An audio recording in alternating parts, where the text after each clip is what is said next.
أعوذ بالله من الشيطان الرجيم. بسم الله الرحمن الرحيم. إن هذا القرآن يهدي للتي هي أقوم ويبشر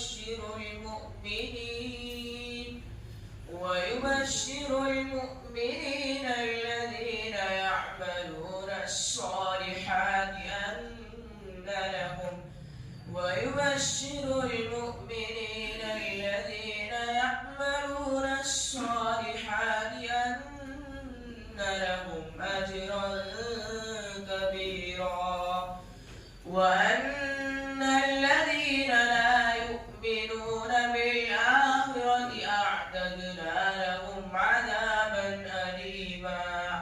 ويدعو الإنسان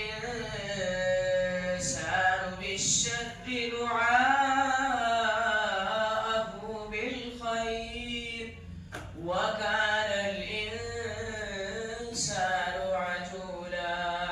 وجعلنا الليل والنهار آيتين فمحونا آية الليل وجعلنا آية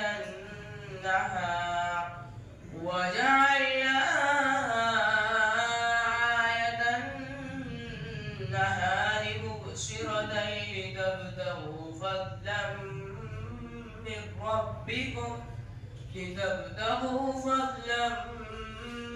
من ربكم ولتعلموا عدد السنين والحساب، وكل شيء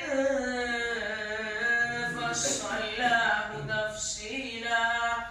وكل إنسان أمسكناه طائره في عنقه، ونخرج له يوم القيامة كتابا يلقاه منشورا. اقرأ كتابك كفى بنفسك اليوم عليك حسيبا. من اهتدى فإنما يهتدي لنفسه، ومن ضل فإنما يضل عليها، ولا تزر وازرة